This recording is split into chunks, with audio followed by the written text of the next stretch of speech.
welcome to councillors, to staff, to the media and any public who are... Is my phone... It's on now. Thank you. Our opening prayer today is going to be led by Father Mark Chamberlain. Kia ora, Father. Welcome.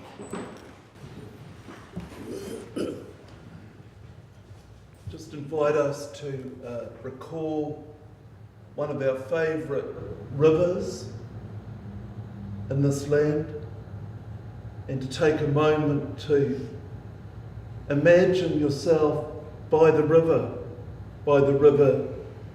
you enjoy being near. In the river.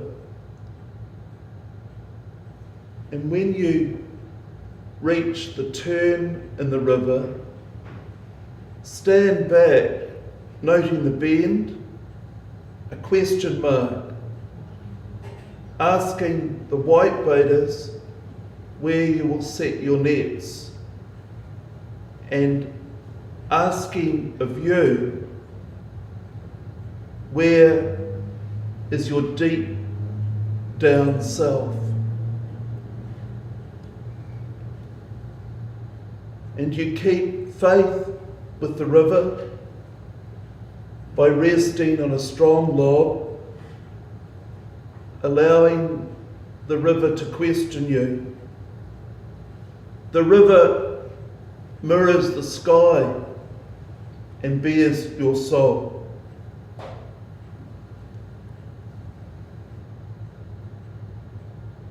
May the drift of the river carry you, and the sandbank not block your journey.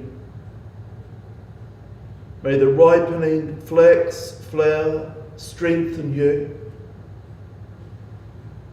and the breeze in the grass gentle you. May the quiet river sing you peace. Amen. Good, thank you.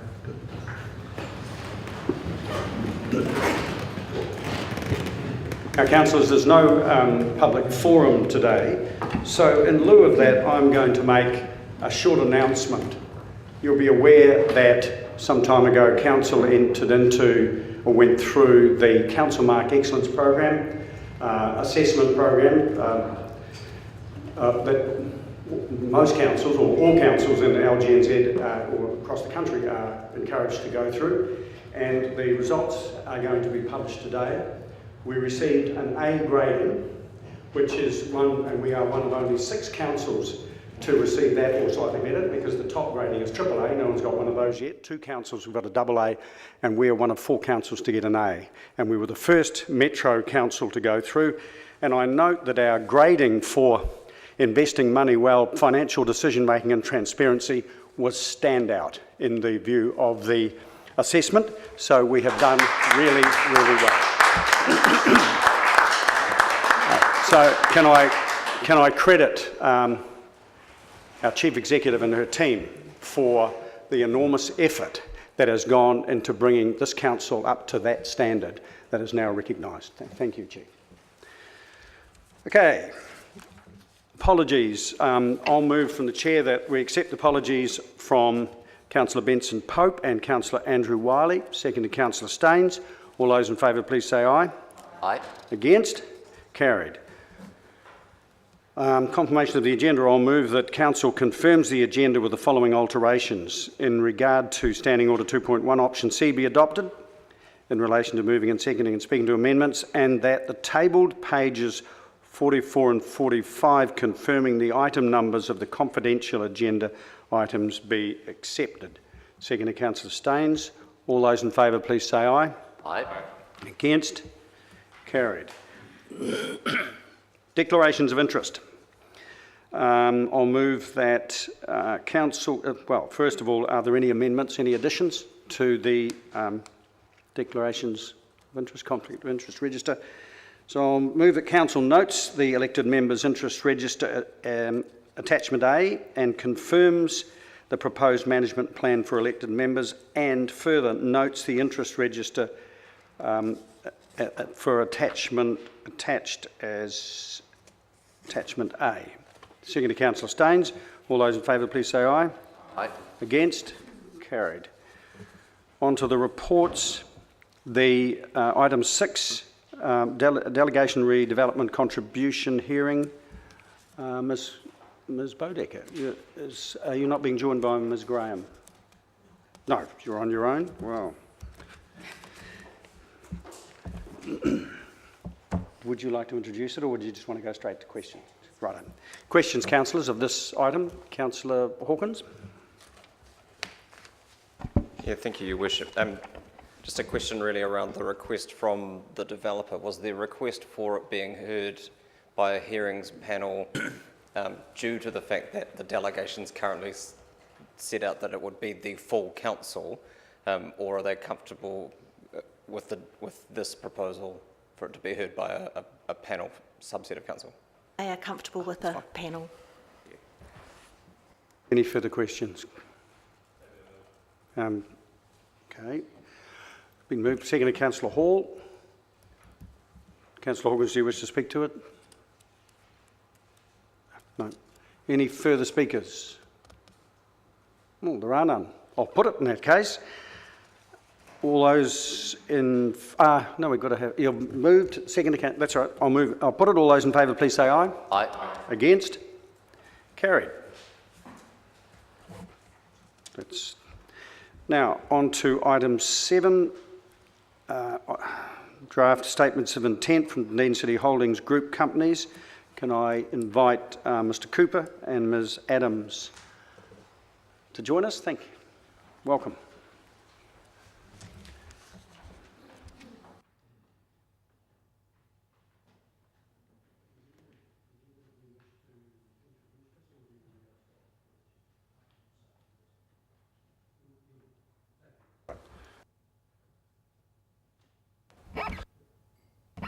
Okay, good afternoon.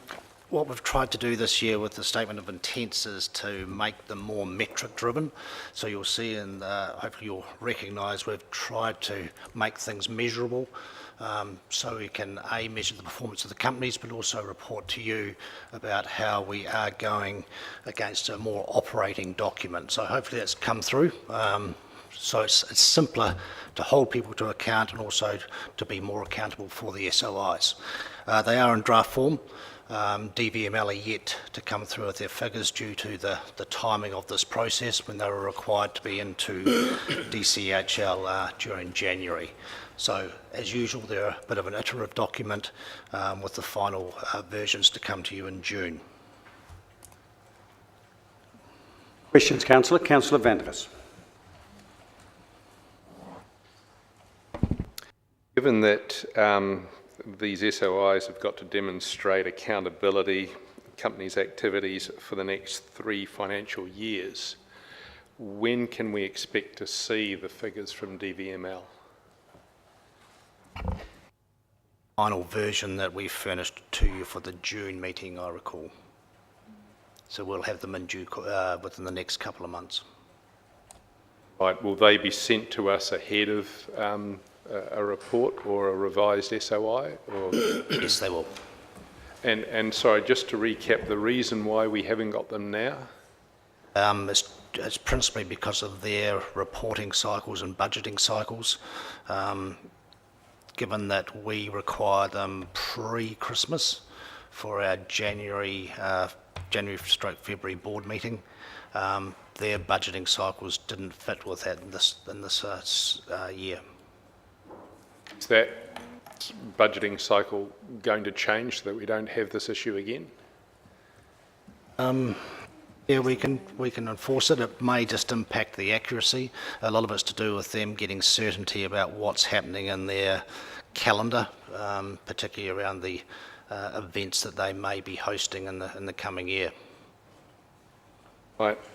Regarding the financial forecasts that we see on page 7, overall looking at the big picture business, we have no dividend anticipated for the next 3 years. The question that I'm getting asked by a few individuals these days is, why would we keep companies that don't pay us any dividends and are not intending to pay us any dividends? The figures you're looking at is the DCHL group as a whole, which embraces all 7 entities. The primary issue we have in the current environment is that Aurora has historically been paying the highest dividends to DCHL. They're not forecast to pay any dividends for 3 years. So therefore the revenue streams we get from the companies in the form of dividends is adequate to pay our interest costs, but not to make a further distribution from DCHL. The question was, why would we keep companies? Why would the ratepayers keep having that investment in companies that don't and have no intention of paying us a dividend? What is the rationale for keeping them? The key companies that we're talking about here is Aurora won't be paying a dividend because of its reinvestment plan and implementation of its AMP plan over that period. Off the top of my head, we've got Delta, City Forest, Dunedin International Airport are all paying dividends. Dunedin Railways is deemed to be a strategic investment and is unlikely to pay any dividends for some time. And that leaves DSPL, which is the stadium owner, which is also a holding vehicle for the stadium, which won't be paying a dividend. And then DVML, which is probably at best a break-even entity.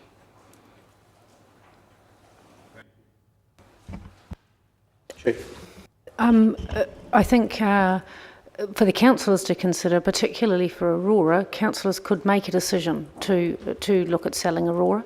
And the question for you would be, if you sold Aurora now, what would its value be versus at the end of the process that you know is underway at the moment around the reinvestment and the making good, what will its value be then? So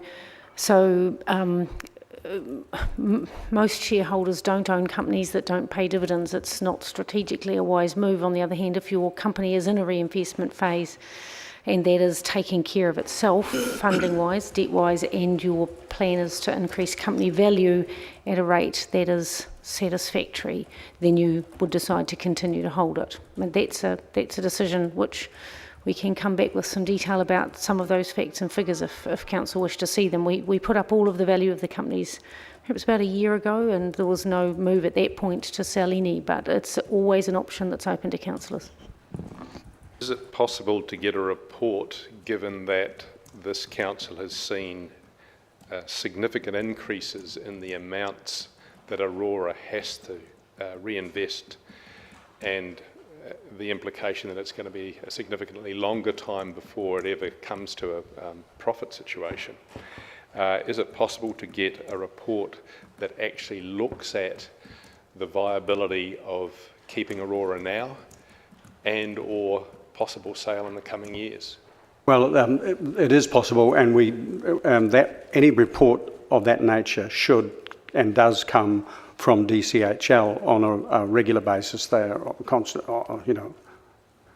reappraising. So yes, and that is part of what DCHL provides to us on a regular basis, and will continue to do so. Councillor Hawkins. Yeah, thank you, Your Worship, and thank you, Mr. Cooper and Ms. Adams. I appreciate it's not the easiest time for the holdings company, and it's great to have you here at this meeting. My question is initially probably for the Chief Executive, and it's one of process. So there's a scope for an informal workshop to give feedback on these set down for the 8th of April. Will those then come back to a public meeting to be discussed and debated on in advance of the 1 May deadline? There's a 1 May deadline to get feedback through to the holdings company so that changes can be made to the statement of intent. We do this every year, but we always seem to have a rush of changes that are wanted when we produce the final statements of intent, which isn't the best time to be trying to make changes. So we will ensure there is a process to give you the opportunity to have input so that we kind of know what's going on, so that the feedback is all gathered before that 1st of May deadline, so that for June we come back to you with the final statements of intent, at which point in time it's very difficult to make changes. So yes, that process we'll work our way through to make sure you all have a chance to give input and see near final drafts before the final versions come. I guess my concern is that workshop is in a decision-making forum, and were we to, and I certainly appreciate that making amendments at the June meeting is problematic procedurally. So, at what point do we get to have a discussion at a committee or a council meeting as to whether or not we support amendments, because some may be more contentious than others that people want to put up? Yeah, that's a good point. Sometime between May and the end of June, there will have to be a council meeting to agree to amendments or not. And just lastly, and that's helpful to know that we've got potentially slightly longer time, so that would allow for anything that may be raised by our community through the annual plan process or hearings that may be assisted by, and I don't know, I mean, it could be around electric vehicle charging, it could be around living wage policy, it could be around anything, but that would give us scope, if it was after the hearings, to be able to incorporate community, rather than wait a whole nother year to give effect to what a council decision might be internally. Yeah, that's good. I hadn't thought of that. So when we come up with the process, we'll make sure we circulate it and try and, as far as possible, to allow you to insert that thinking into your thinking about the SOIs. Can I just reiterate what the Chief Executive has stressed, though, that it's important that if councillors want to suggest amendments to the statements of intent, they actually bring them to either preferably before the 1st of May, to whatever mechanism is set up to receive them, or to the workshop, but not, as in previous years, absolute silence until we get to the final meeting and then there's a deluge of suggested amendments. It's just not helpful, and it's actually very difficult to get good wording for amendments in a rush. So can I urge you to put any thinking you're going to put into it early and make any suggestions you have and feed them through. Councillor Gary. Thank you, Your Worship. Thank you, Ms Adams and Mr Cooper. I have a question across all of the companies. In each of the statements of intent, there's a clause around basically good corporate citizenship, around community engagement and sponsorship. And you might have already answered this, but am I to understand that there will be more information? You said there'll be more metrics around that, more information going forward than perhaps we've had previously around the detail of that, which has always felt a little flimsy. We are, not trying, we have embarked on, getting the companies to understand the relevance and importance of that. So I'd like to think some of those metrics will get those stories out and circulated for all to see. So the answer is yes.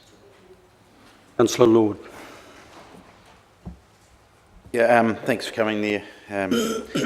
My question is, and it's just to give me clarity, so I know, for example, with City Forests, if you're in a purchasing mode, you can purchase. If it's greater than 5 million, you come back to the council we'll go back through DCHL to council. I'm just wondering, when I look at the nature and the scope of activities on page 33, and then I think of the acquisition policy on page 42, I'm just trying to wonder where council fit in the decision-making process. Like, for example, there's been a number of acquisitions of small parcels of land, and I believe there's acquisitions still happening. And where do we have the discussion? Because obviously every time you buy a bit more land, your overall cut over the number of years will increase. And while I'm more than happy to support good land use, and I think everyone around the table would be too, it's just we don't make that decision, the directors of the company. And how does that procedure roll? And can you explain that to me?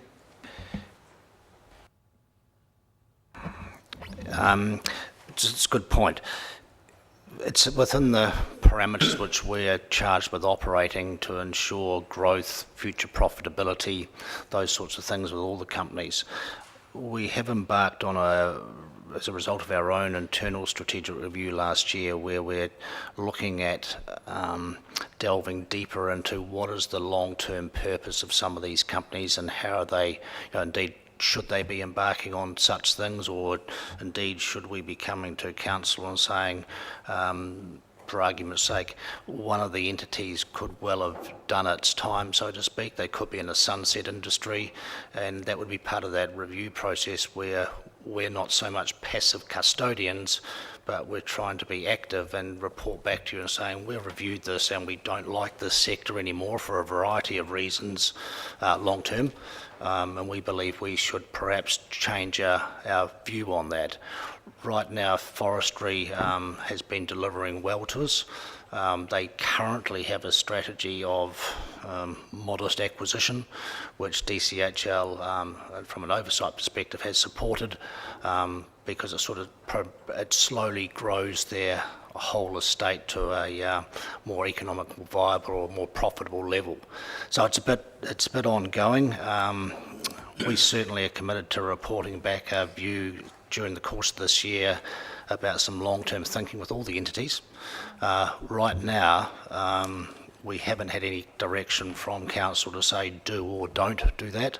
It's been based upon our recommendations and reporting back. So under the cap at the moment, so basically any purchase that's under the cap, you could have a number of purchases, say one at 4.7 million, one at 3.8 million, one at 2.9 million. You could actually end up acquiring value greater than 5 million, and we wouldn't get a question about it, but you've actually just spent below the cap. And it's not because I'm thinking that you're doing that surreptitiously. I think it's just because that's the size of the blocks you're buying. But are you suggesting that maybe you want some direction from council in that, or are you happy with the status quo? I think at present we're happy with the status quo, but obviously it's up to council if they wish to give us some direction that says in terms of investment in any of the companies, we're not happy with that.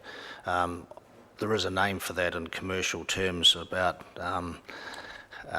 avoiding thresholds, but that's certainly not the intention, and we've been mindful of when we've been approving or receiving advice of those acquisitions that they're opportunistic and they fit with the overall forestry estate. Can I just follow up on that, Mr. Cooper, by way of clarification? I assume that if the policy of, in this case, City Forests, is to gradually increase where the estate where the opportunity arises, that will be expressed in the statement of intent, and that's the place to, if council were of a mind to disagree with that, that's the place to express that disagreement. No, thanks. Thank you. Councillor Hall.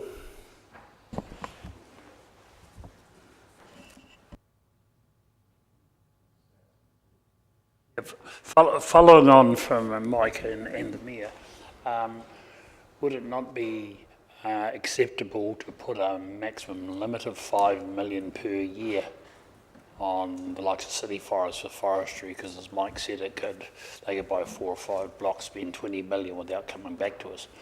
So is there any way we can put a limit of 5 million in any one financial year without coming back to council? Someone correct me if I'm wrong, but that's obviously your prerogative. We may have we'd probably want to come back with a view is that going to stymie the opportunities, because the minimum was for a reason. And as you saw, we came back to you when it was a substantial opportunity pre-Christmas. So that would be something for you to decide. We would probably want to have an opinion on that at the time as well. It occurs to me that what you're suggesting, Councillor Hall, is something that could be, if it were the will of council, be included in the statement of intent. Are there any further questions? Councillor Elder. Thank you, Chair. Thank you, Gemma, and I've forgotten your name. Keith, sorry. In the Delta statement, there's a part where you're actually investing in 20 apprenticeships and investing in youth and developing skills. And I was just wondering whether that is in other statements of intents for other departments in developing skills and developing our youth training. In the course of talking to the companies about their SOIs, and it is an iterative process, we have signalled them a range of topics for them to cover. Obviously, some companies don't have the staff to which apprenticeships would lend themselves. But in general terms, we're giving them a suite of things we'd like them to focus on, identify with, and if relevant, embrace or talk to us why it doesn't quite work for them at this stage. Another point would be the work we're currently doing on living wage rates with the various companies. So those sorts of things we're encouraging them to, but bear in mind they are their statement of intents. We're the first filter, you're the second filter, and you give us advice back for us to discuss with them. So I think we need to all embrace that it is iterative, and we all want to try to get a collective view on where we'd like to see them running. This is the first, what's the second blush, if you like. We've already had a go at it as well. Any further questions? Okay. Well, I'll move from the chair the resolutions. Now, can I note that the wording is slightly different in A. Currently, I think in your agenda papers, it says notes the draft statements. I've asked that it be replaced by receives the draft statements because they are draft. There's no point in noting drafts. We're receiving them for further work. So I'll move that Council receives the draft 2019-2020 Statements of Intent and provides comments of the draft Statements of Intent by 1st of May 2019. Second to Councillor Staines. I don't think I need to speak to it. It's pretty straightforward. This is part of a process that we can input to, and then we'll get the final Statements of Intent at the end of that process. Would anyone else like to speak to this? None? I'll put it. All those in favour, please say aye. Aye. Against? Carried. Okay, on to item 8, procedure for appointment and remuneration of directors of Dunedin City Holdings. I think Chief and Mr Toombs are going to speak to this. Thanks, Keith.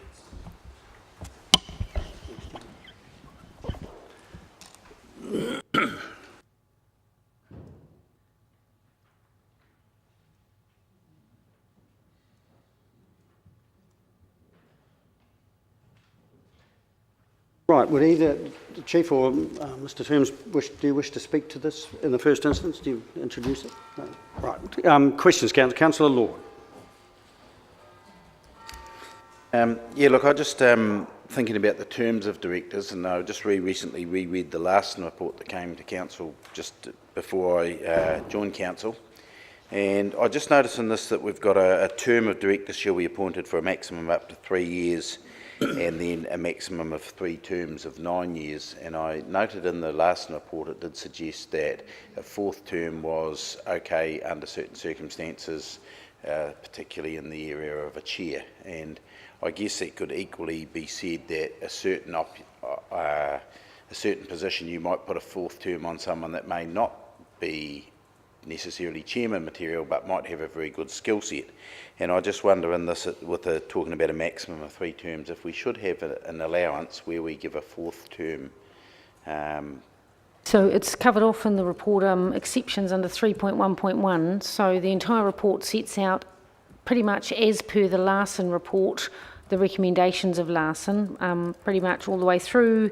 3.1.1 says if there's exceptional circumstances, the Dunedin City Council can make a decision to do a different thing by a 2/3 majority. So that means if you decided to do a 4th term so that somebody had a reasonable period of time as director or was functioning particularly well, and that's what you wanted, you'd have to proactively do it. It wouldn't just slip on through. You'd actually have to proactively pass a resolution with a 2/3 majority to say we want to deviate from standard procedure. So it is well within the current terms. I just would point out that we have pulled this together reasonably quickly in the last few days. We'd been kind of puddling away at it, but because we didn't have a particularly robust process for appointing a new, the death of the chair made us realise that our current processes were woefully inadequate. And although we used this process to make a recommendation to you about a new chair, it has no standing. We just used it because it's a good process.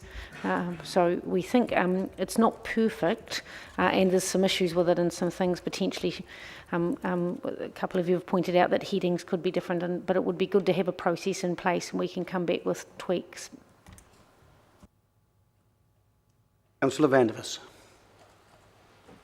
Regarding the term limit issue, why is it that attachment B doesn't mention the change that was made, I think at least a year ago now, on legal advice that the 3-term limit should be something that we adopt, and I believe we did adopt? We changed the 3-term limit in Constitution, but not in the policies and processes. So this is the first time you've seen the policies and processes since we made that change. So this gives effect to that 3-term limit, which was changed in the Constitution of DSHL and companies. So does that mean that what I'd assumed to be a new policy last year actually doesn't become policy till now? No, because at the moment, because we would be referring to, we couldn't make a decision to do something that was against the Constitution. So in that sense, it comes into play. But now you've got a process that outlines how that's put into practice. And what date was the Constitution updated with a 3-term limit? Sorry, I'd have to come back to you on that. We've been going through a process with all of the constitutions about updating them, but we can come back and let you know. If you could email me that, that'd be great. I very much appreciate a lot of the vast improvements made in this new attachment A. One thing that I did wonder was that under remuneration, this is 1.8 on page 36, there is no mention of what used to be a public service discount. Now, it may be that I've just been here a bit long, but what used to be argued in terms of remuneration was that especially people from Dunedin were, in the good old days, expected to accept a lower level of directors' fees, given that they were working for the good of their own city and they were prepared to put some in-kind good into that. Currently, under remuneration, there's no specific mention of public service discount as something to be considered. If you look at 1.8.3, it says the level of directors' fees will reflect that there's an element of public service in serving on such a board. I completely missed that. Having read it twice, I don't know how. Thank you very much for pointing it out to me. Sorry to waste your time. Councillor Laufisa. Thank you, Your Worship. I'm not sure if this is a question for staff or for the Mayor. I'm just looking at 1.3.1 about diversity, and I'm just wondering, I know the legislation's sort of limited from my perspective, and just given that all boards, whether they're local government or whatever, should be reflecting the population and the communities they represent. I'm just wondering if we could, I don't know, put something about the need to positively discriminate or positively recruit in terms of diversity. Thank you. Sorry, Councillor, is that covered by the second to last dot point, whether the process offers an opportunity for increasing board diversity? Yeah, I saw that, and I thought, is there any way we take account of that and just, be an overarching? Are you okay with us making a note of that, accepting this today, because it is such a vast improvement over what we've got, but we will be coming back to you with tweaks. We can see there's some bits that are under the wrong headings and stuff. We get this in place and we add that to the list of things. We'll look to see how we can improve, and we'll come and chat to you. Councillor Elder.